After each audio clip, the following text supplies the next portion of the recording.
नमस्कार मित्रों, आज हम सनातन धर्म के एक महत्वपूर्ण सिद्धांत कर्म के बारे में जानेंगे। कर्म का अर्थ है कार्य। यह सिद्धांत कहता है कि हमारे हर कर्म का फल हमें अवश्य मिलता है।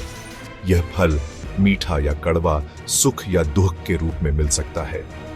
कर्म का सिद्धांत हमें बताता है कि हम अपने जीवन के रचयिता स्वयं हैं। हमारे अच्छे कर्म हमें सुख और समृद्धि की ओर ले जाते हैं, जबकि बुरे कर्म दुख और पीड़ा का कारण बनते हैं। यह सिद्धांत हमें नैतिक और जिम्मेदार बनने के लिए प्रेरित करता है। हमें यह समझना होगा कि हमारे हर कर्म का प्रभाव न केवल हम पर, बल्कि हमारे आसपास के लोगों पर भी पड़ता है। कर्म का सिद्धांत जीवन को समझने का एक महत्वपूर्ण आधार प्रदान करता है। यह हमें यह समझने में मदद करता है कि हमें अपने कर्मों के प्रति सचेत रहना चाहिए और हमेशा अच्छाई का रास्ता चुनना चाहिए। कर्म 3 प्रकार के होते हैं: संचित, प्रारब्ध और क्रियमाण। संचित कर्म वे होते हैं जो हमने अपने पिछले जन्मों में किए हैं और उनका फल अभी भी भोगना बाकी है।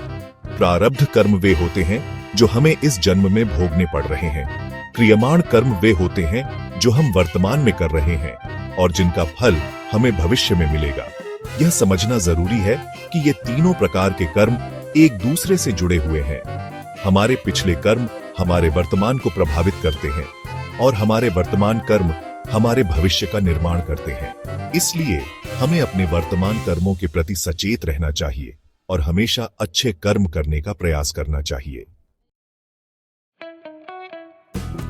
राजा हरिश्चंद्र की कहानी सत्यनिष्ठा और धर्म के पालन का एक आदर्श उदाहरण है। उन्होंने अपने वचन को निभाने के लिए अपना राजपाट, धन संपत्ति, यहां तक कि अपना परिवार भी त्याग दिया। उन्होंने अनेक कष्ट सहे, लेकिन कभी भी अपने धर्म से नहीं डिगे। अंततः उनकी सत्यनिष्ठा और धैर्य की परीक्षा हुई और उन्हें अपना खोया हुआ सब कुछ वापस मिल गया। यह कथा हमें सिखाती है कि सत्य और धर्म का पालन करने में चाहे कितनी भी कठिनाइयां क्यों ना आए, हमें कभी भी अपना धैर्य नहीं छोड़ना चाहिए। सत्य की रक्षा के लिए संघर्ष करना ही जीवन का सच्चा अर्थ है।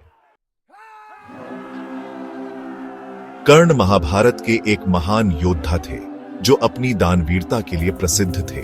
उन्हें सूर्यपुत्र होने का शाप मिला था, जिसके कारण उन्हें जीवन में अनेक कष्ट झेलने पड़े, लेकिन उन्होंने कभी भी अपने कर्तव्य और धर्म से मुंह नहीं मोड़ा। वे हमेशा जरूरतमंदों की सहायता के लिए तत्पर रहते थे और अपनी अंतिम सांस तक दान करते रहे।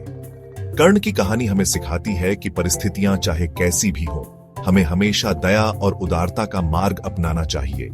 दान देना ही नहीं, अपितु निस्वार्थ भाव से दूसरों की सहायता करना ही जीवन का सच्चा उद्देश्य है। श्रवण कुमार की कहानी माता पिता के प्रति समर्पण और सेवा भाव का एक अद्भुत उदाहरण है।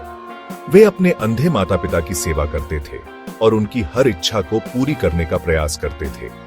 एक बार जब वे अपने माता पिता को तीर्थ यात्रा पर ले जा रहे थे, तो एक दुर्भाग्यपूर्ण घटना में उनकी मृत्यु हो गई। श्रवण कुमार की कहानी हमें सिखाती है कि हमें अपने माता पिता का सम्मान करना चाहिए और उनकी सेवा करनी चाहिए। उनका ध्यान रखना और उनकी खुशी के लिए समर्पित रहना हमारा परम कर्तव्य है। सुदामा और श्री कृष्ण की कहानी सच्ची मित्रता और भाग्य के खेल को दर्शाती है। सुदामा गरीब ब्राह्मण थे, जबकि श्री कृष्ण द्वारका के राजा थे, लेकिन उनकी दोस्ती में कभी कोई भेदभाव नहीं आया। सुदामा की गरीबी को दूर करने के लिए श्री कृष्ण ने उनके भाग्य का चक्र ही बदल दिया। यह कथा हमें सिखाती है कि सच्ची मित्रता धन दौलत से परे होती है।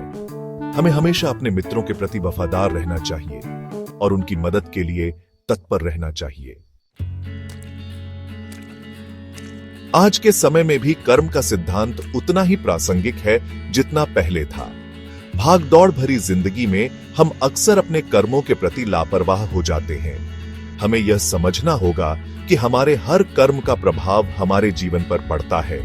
अच्छे कर्म हमें सुख और शांति प्रदान करते हैं, जबकि बुरे कर्म हमें दुख और पीड़ा की ओर ले जाते हैं। इसीलिए हमें अपने कर्मों के प्रति सचेत रहना चाहिए और सदैव धर्म का पालन करना चाहिए। सत्य, प्रेम, करुणा दया और उदारता जैसे गुणों को अपनाकर हम न केवल अपने जीवन को सार्थक बना सकते हैं, बल्कि एक बेहतर समाज के निर्माण में भी अपना योगदान दे सकते हैं।